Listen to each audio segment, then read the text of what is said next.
Hello everyone, and welcome back to Math 220A Mathematical Logic. Lecture 9, First Steps in Model Theory. Having established the correspondence between syntax and semantics in Gödel's completeness theorem, we are now moving on and start discussing a sub-area of logic called model theory.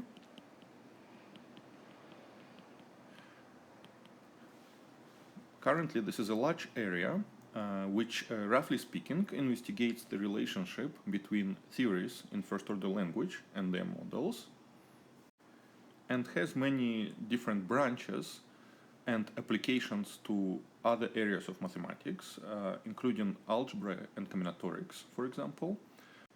There are also some parts of model theory which are concerned with settings more general than first order. So there is categorical model theory or the theory of abstract elementary classes, etc. But in this course, we are going to focus on first order model theory. Some of the specific questions and problems that model theory tries to understand are the following. First, understand and develop methods to build models of a given first-order theory.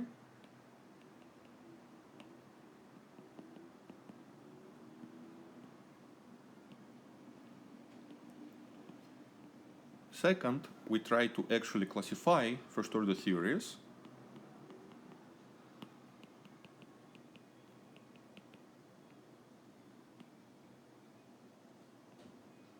up to by interpretation.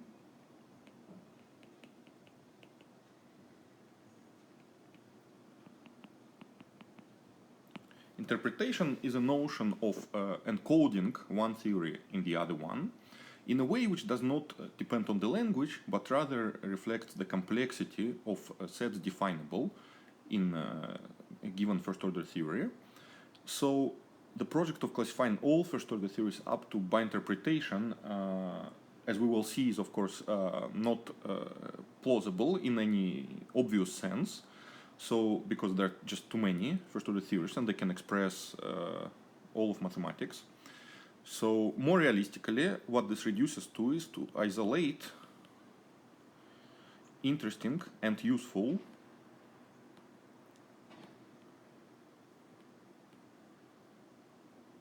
invariants of first-order theories,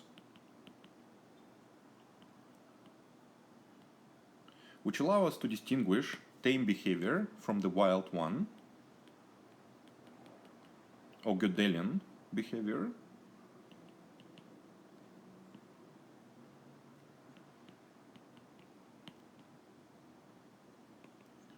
We will see some examples of such dividing lines, which allow us to distinguish between the two. For example, stability. This is the one which will appear in this course when we start talking about countable categorical theories. And the third line, which nevertheless is closely connected to the first two, is to understand definable sets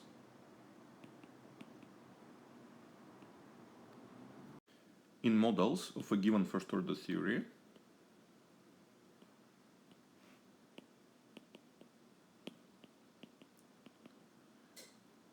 So, as we will see, all these three kinds of questions are closely connected and inform each other.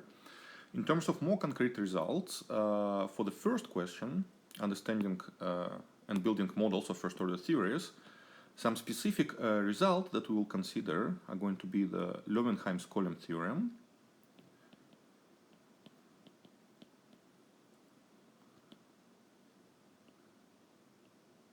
which allows us to build models of a given theory of different sizes. And we will also talk about saturated models. This is somehow rich models in which a lot of things that can happen already happen. And we'll also talk about prime models, etc. So we'll study various special kinds of models of a given theory and methods of building them. For the second part, we will discuss the notion of interpretation. So we'll make precise this idea of coding one theory in the other. And we'll discuss various invariants that allows to separate the wild behavior from the tame one. So as I already mentioned, an important notion here will be that of stability or kappa stability for a given cardinal kappa. This will involve studying type spaces, certain stone spaces, compact Hausdorff, dimension 0 or absolutely disconnected, topological spaces which are associated to the Boolean algebra of definable sets of a given theory. So we'll define all of those words. And for the last item, we'll in particular discuss the notion of quantifier elimination.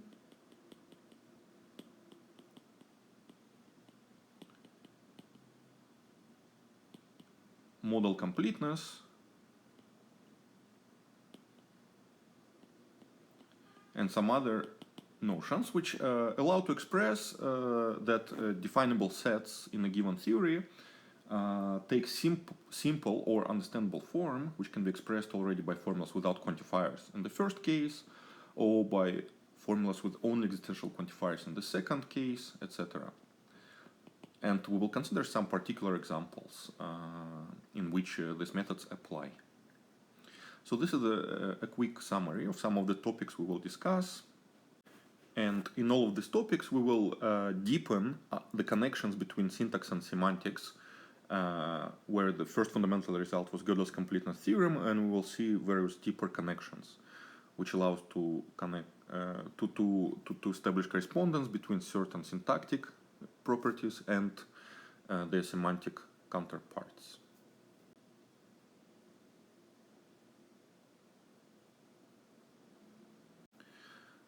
Let us begin discussing some of the simple initial results and notions to set up the terminology that is used in model theory.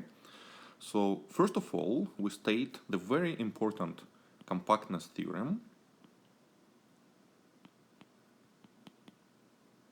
of first order logic. It says that if T is a theory such that any finite subset of T has a model,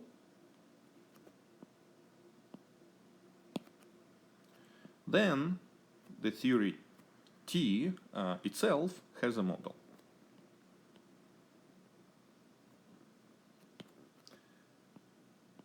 Proof, we deduce it as an immediate corollary of the completeness theorem. So the theory T is consistent if and only if any finite subset of T is consistent. So recall that a theory is consistent if there's no first order sentence phi in the language of T, so that T proves both phi and not phi in the sense of the existence of a formal proof. Now, of course, we have this equivalence simply because any proof can only involve finitely many sentences from the theory T. So we just have to take the finite subset containing all of the sentences that appear in the proof of phi and in the proof of not phi for some first order sentence phi. In the case T was inconsistent, this would give us a finite inconsistent subset of T already. But also, by the completeness theorem,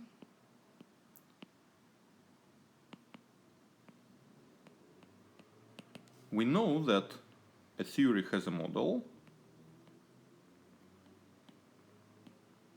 if and only if it is consistent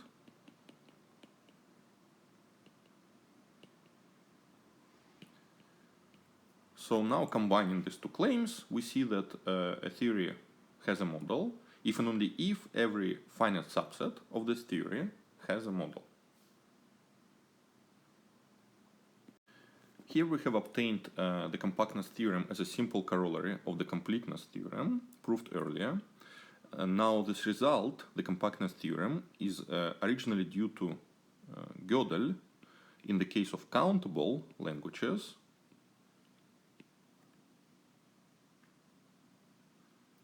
and due to Maltsev in the case of languages of arbitrary cardinalities.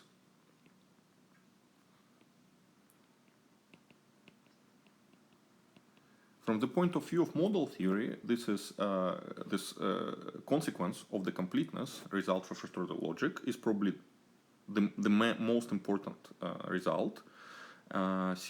Because first of all, because it only talks about semantics, it only talks about the existence of models, and doesn't discuss formal proofs. As we will see later when we start talking about ultra products and ultra filters, there are also proofs of the compactness theorem, which can also be done fully semantically and avoid using the completeness theorem. So we'll see a proof like that later in the course when we start talking about types. But let me just remark for now that compactness here actually will correspond to compactness in the sense of topology of a certain topological space associated to a given theory. So we'll return to this topic later on. Okay, so for now, let us set up some notation. Definition. Let M and N be two L structures in some given first-order language L. We're interested in the situations when both structures satisfy the same L sentences. So we will say that these two structures, M and N, are elementarily equivalent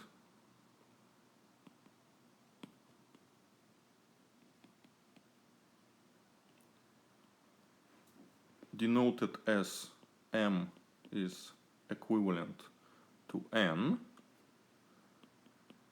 if they satisfy the same L sentences.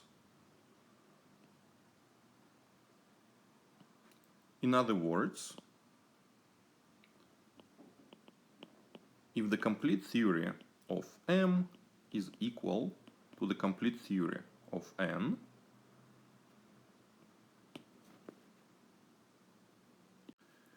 next we define the notion of substructure.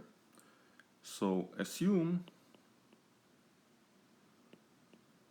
that M is a subset of N where M, N are the base sets of the corresponding structures M, N respectively.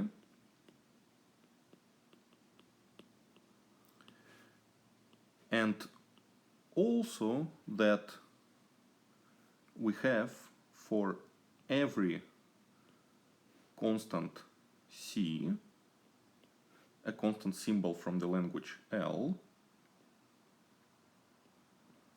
that the interpretation of this constant symbol in the structure N is equal to the interpretation in the structure M. So in particular, the interpretation of this constant symbol in N is an element of the base set M. That second, we also have that for every relation symbol R of a given arity, N in the language L, the interpretation of the symbol in the smaller structure M is given by the restriction of the corresponding interpretation in n restricted to the set m to the power n. So the interpretation in m is just the restriction of the interpretation in n to the base set of m.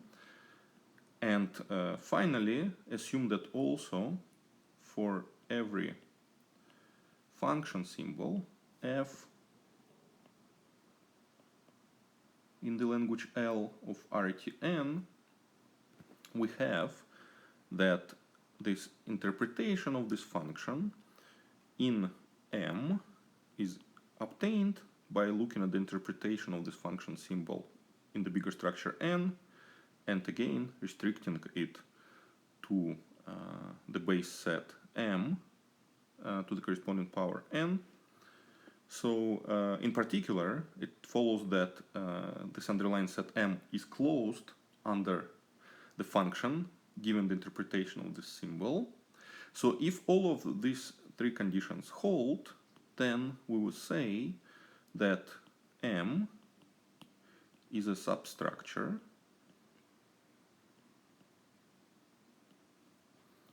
of the structure N, which is denoted by writing that M is a substructure of N. Now we define a stronger way in which a structure can sit inside the other structure by combining 1 and 2. So we have 3. Assume that M is a substructure of N. Then we say that M is an elementary substructure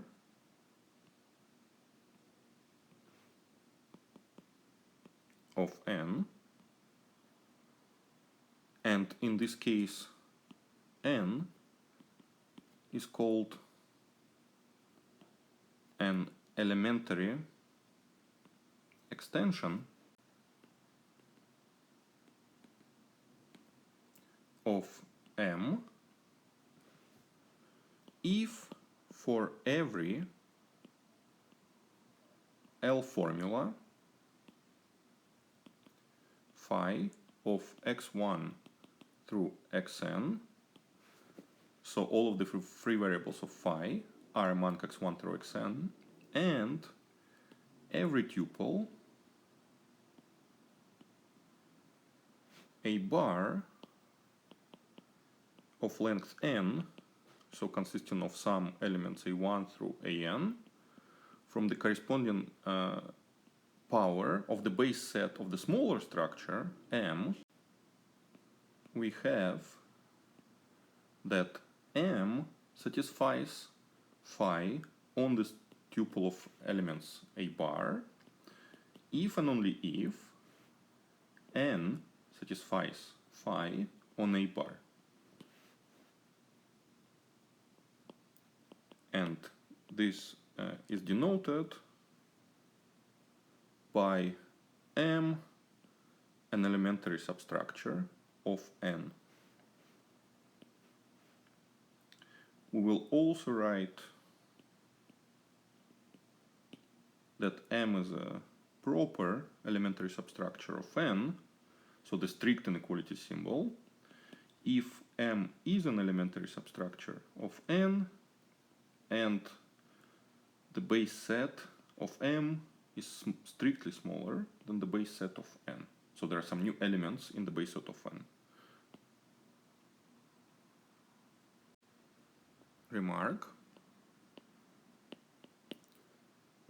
First, we have that if M is an elementary substructure of N, then also M is elementarily equivalent to N.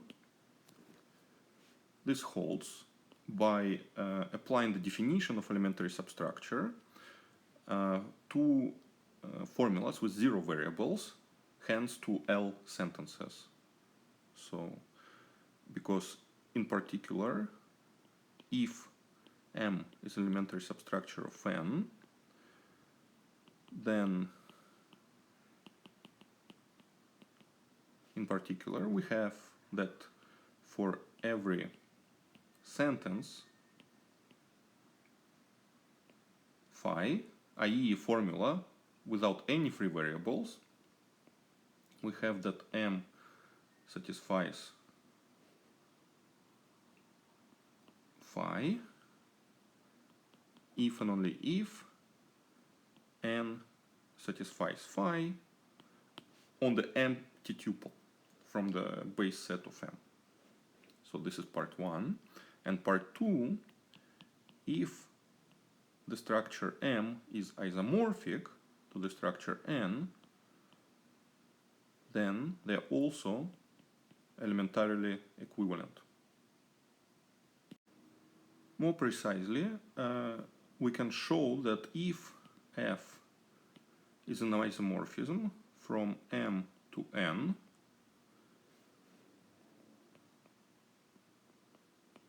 which remember by definition means that this is a bijection between the base sets of M and N, which preserves the interpretations of the constants and relation symbols and commutes with the interpretations of the function symbols in the language L in each of these two structures.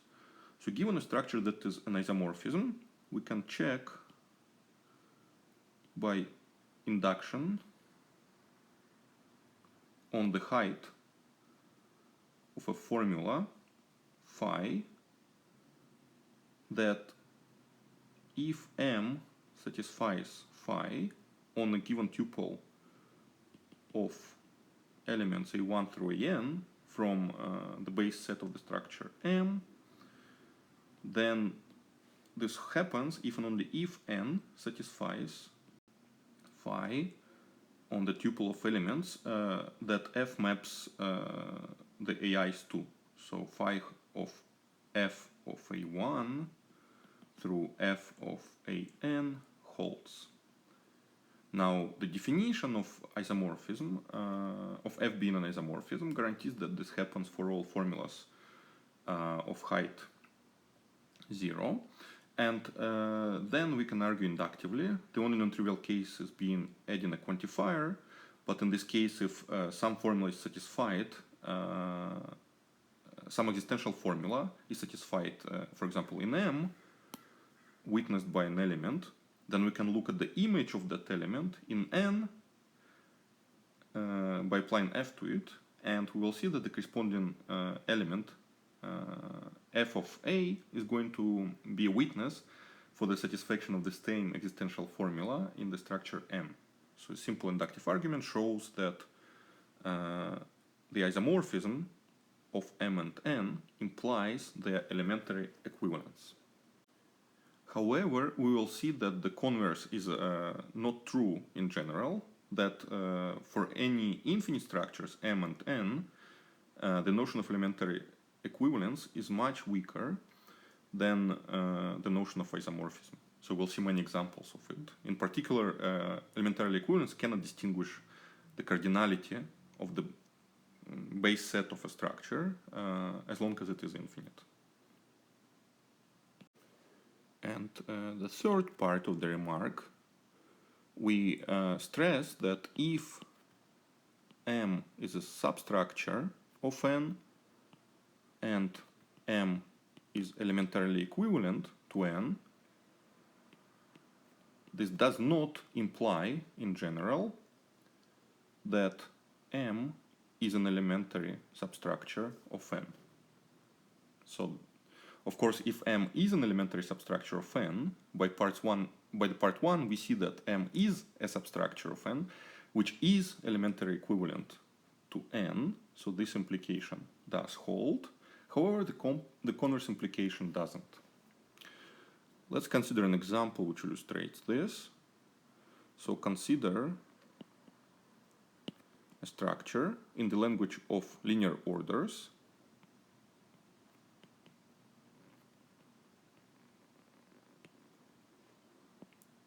Let's take N to be the set of the natural numbers n with the usual linear ordering on it, and let M be another L-ord structure, which we take to be the set of all natural numbers greater or equal than 1, so we are meeting 0, but again with the same natural ordering induced from the natural numbers. So then we have, so these are two L-ord structures, of course, and we have that M is a substructure of N, since the ordering is the same, M just has a smaller base set, which misses one element, 0, in the base set of the structure N, and we also have that M is isomorphic to N, so namely the map F, which sends x to x plus 1, is an isomorphism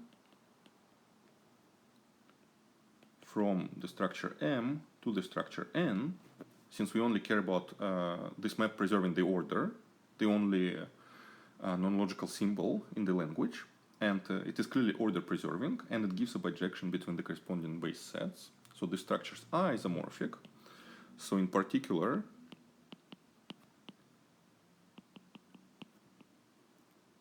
we have that M is elementarily equivalent to N by the second claim of the remark.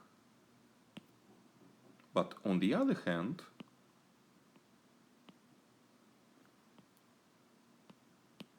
we have that the extension M substructure of N is not elementary.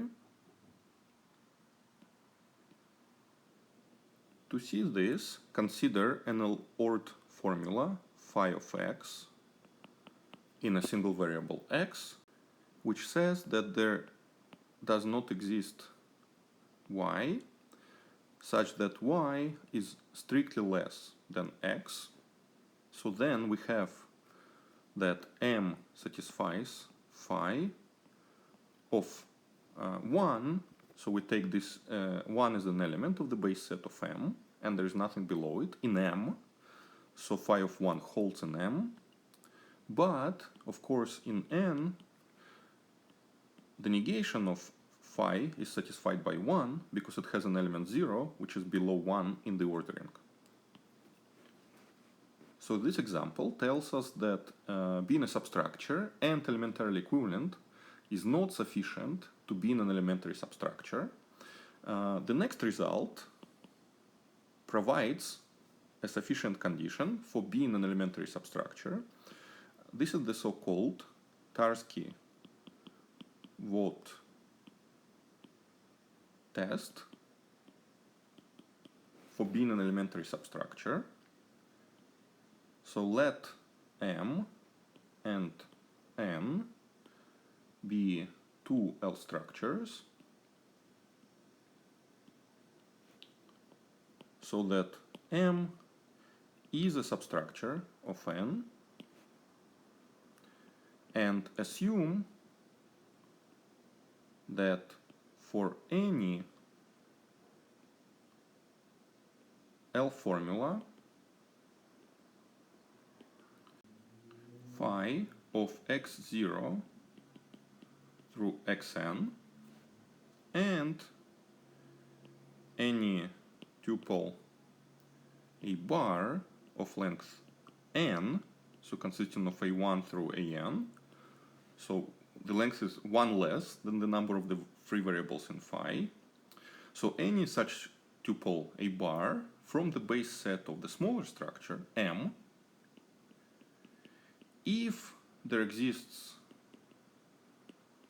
some b0, an element of the bigger structure N, such that this bigger structure N satisfies phi of b0 a bar,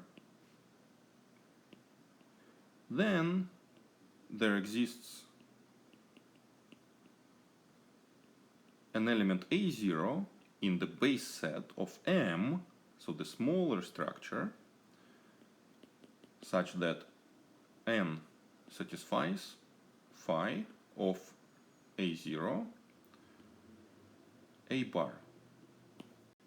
So assume that this happens for all formulas and all tuples A bar from the smaller structure.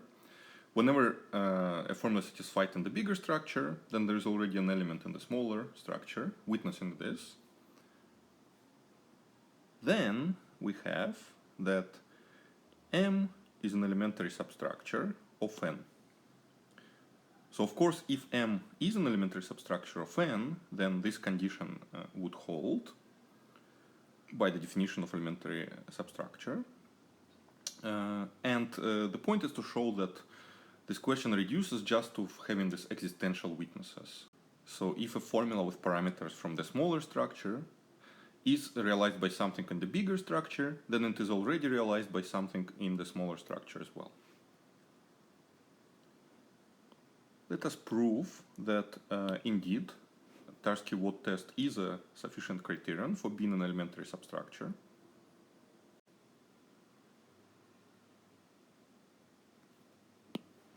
Proof. We will show by induction on the height of a formula phi of x1 through xn in an arbitrary finite number of variables. We will show that for any tuple A bar from the smaller structure M, we have that M satisfies phi of A bar if and only if N satisfies phi of A bar, which is exactly the condition required for being an elementary substructure. First, the case of height 0, when the formula phi is atomic.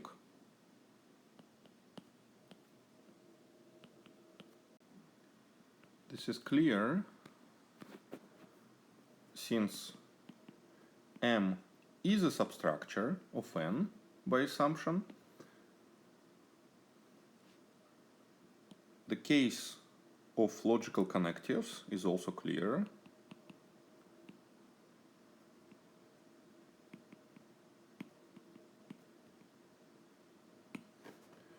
So what remains is the case when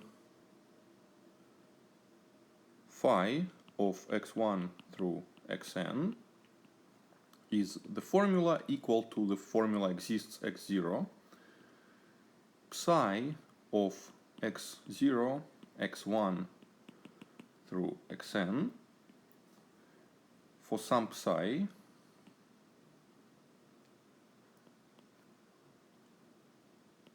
with height psi strictly less than the height of the formula phi. Also note that as the variable x0 is not free in the formula phi, we may assume that x0 is different from all of the variables xi for I from 1 to n. Now let A bar be a tuple A1 through an from M. Then we have the following equivalences. The structure M satisfies phi on A bar if and only if, by the definition of satisfaction, there exists some element A0 in M such that M satisfies psi of A0 A bar. Now, as psi is a formula of smaller height, by the inductive hypothesis, we have that this is equivalent to there exists A0 in M such that n satisfies psi of A0 A bar. In turn, this is equivalent by the assumption of the theorem to saying that there exists some element B0 in N such that the structure N satisfies psi of B0 A bar, which of course is equivalent to N satisfies exists X0 psi of A bar, or equivalently N satisfies phi of A bar. This concludes the inductive step and hence shows that M is an elementary substructure of N.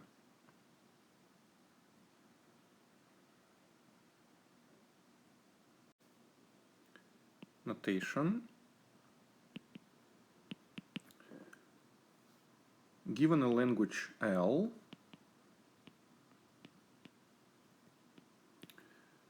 we will write the cardinality of L, which we may also write alternatively as the cardinality of L using the usual symbol of cardinality, is simply the cardinality of the set of all L formulas. So the first two are by definition the letter 1, the cardinality of the set of formulas. Now note that the cardinality of L is greater or equal than the cardinality of the set of terms of L, and of course this is always greater or equal than aleph naught, so this is always infinite, even if the number of non-logical symbols in the original language was finite. Now we can use the Tarski-Vaught test to prove the following fundamental theorem called the downwards Löwenheim-Skolem theorem, which allows us to find elementary substructures of smaller cardinality up to certain technical assumptions. So let M be an L structure and let A be a subset of the base set of M. Assume also that the cardinality of M is greater or equal than the cardinality of the language L. Then there exists an elementary substructure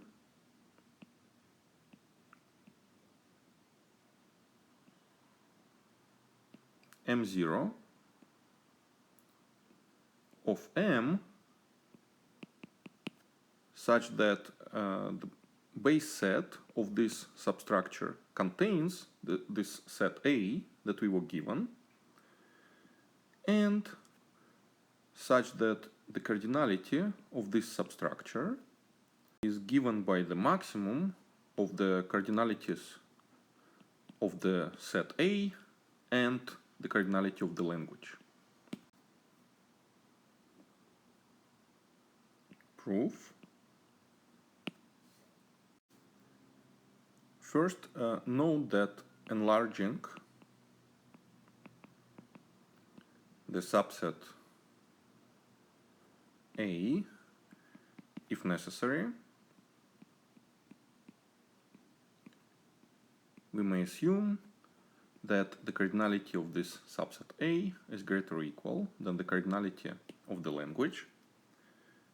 So of course note that since we're only aiming to find an elementary substructure containing A of size the maximum of A and L, if we add some more elements to A, but at most L many, we can we do not change the conclusion if we can prove the theorem in that case. So we may assume then, without loss of generality, that A has cardinality at least the cardinality of the language. Now, in this proof, when we have a non-empty set B, a subset of M, we will denote by B tilde subset of M the base set of the substructure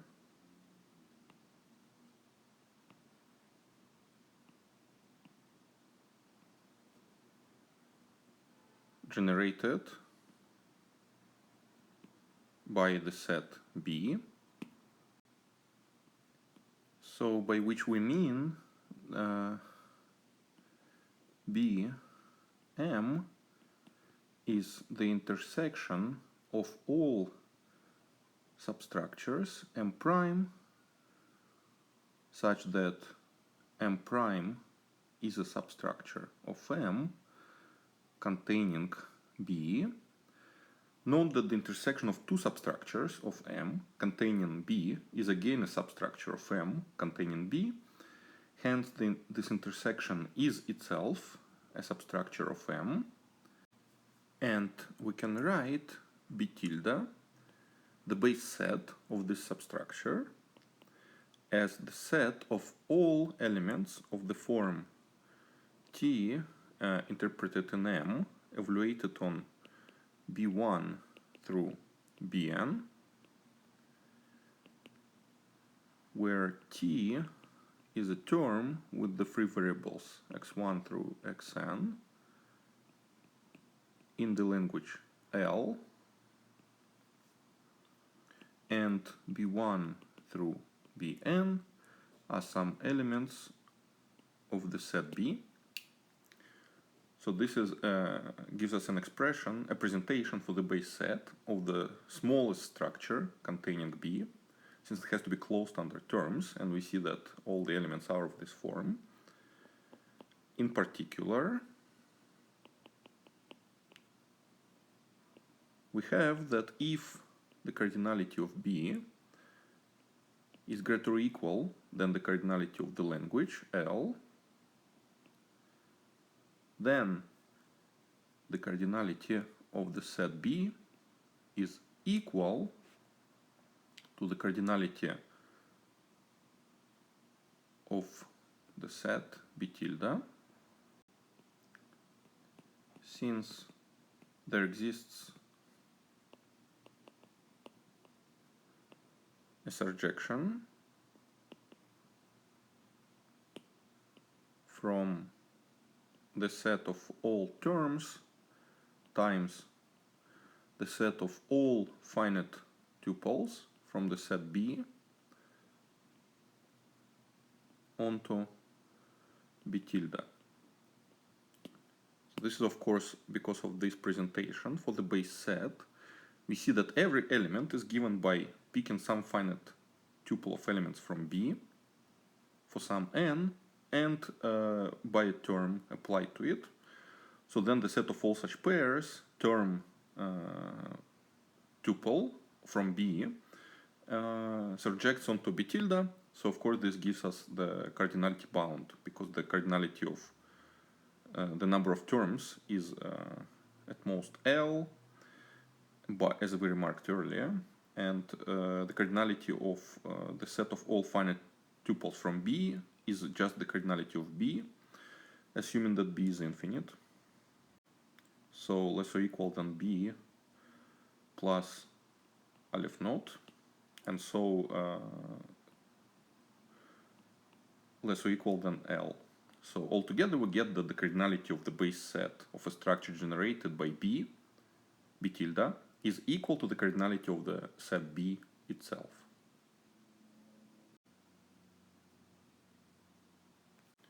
We are going to define inductively a substructure containing the set A that we are given, so that it is going to be closed under existential witnesses as required by the Tarski-Vaught test. towards this purpose, we first let A0 be the substructure of M generated by the set B that we are starting with, and we let A0 be the base set of this substructure generated by A. This is the base step of the induction. Now, assuming that AI is a subset of M, which is already defined,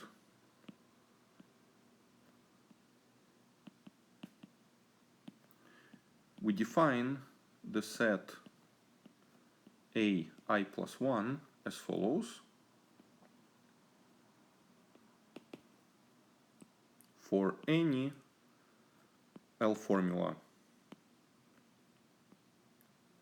phi of x0 through xn, and any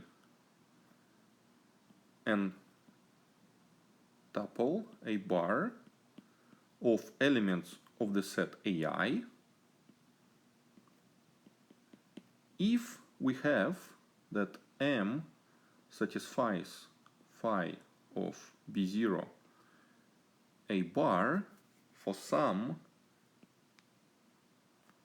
b0 in M, so anywhere in the base set of the whole structure M, then we choose some element C, which we denote as C of phi a bar, since it depends on the formula and on the tuple, in M,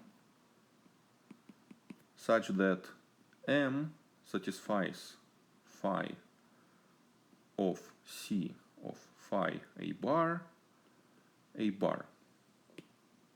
So any B0 witnessing the satisfaction, we pick one and we denote it as C of phi a bar. So note that there could be many different B0s which satisfy phi B0A, but we just pick one.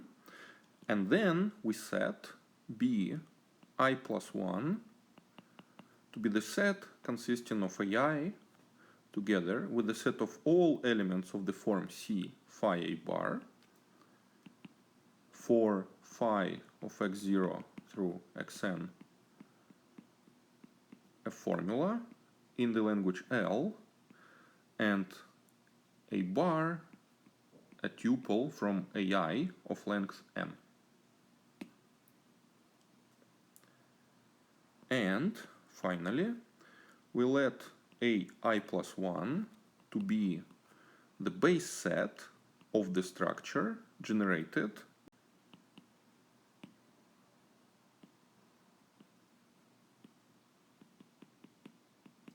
by the set B I plus 1, which we denote as the substructure of M A curly A I plus 1.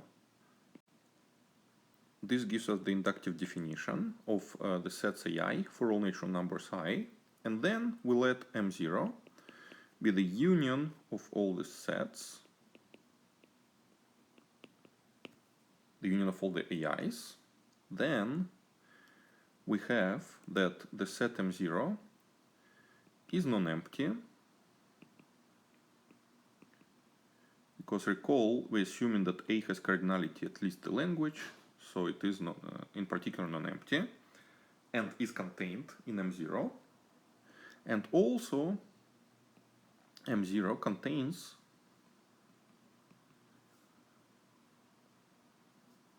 C M, the interpretation of the constant symbol in M, for any C a constant symbol of L, and M0 is closed under the functions given by the interpretations of the function symbols in M for any f a function symbol of the language L. Hence, we have that M0 is the base set of a substructure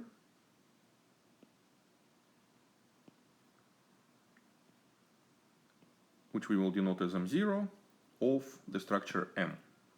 So union of the base sets of substructures is itself a substructure. Now we're going to apply the Tarski-Vaught test to show that M0 is moreover an elementary substructure of M. Towards this purpose, let phi of x0 through xn be an L formula, a bar, a tuple from M0 of length n, and B0 is an element of the whole structure M, such that M satisfies phi of B0 a bar. Then we know that there exists some natural number capital N such that these elements of the tuple a bar, which we denote as A1 through AN, are all elements of the set capital A, capital N. Because remember, M0 is the union of all the sets, so any finitely many of them must belong to one of the EIs, because the EIs are moreover increasing. Now, by the construction of the sets AN plus 1, we know that there exists some element C0 belonging to the set A n plus 1, which is of course a subset of M0, such that M satisfies phi of C0 A bar. Because all the A bars are from AN, A capital N, and so by definition AN plus 1 will have to contain one such witness C0. So, but then the conclusion is that M0 is an elementary substructure of M by the Tarski-Vaught test.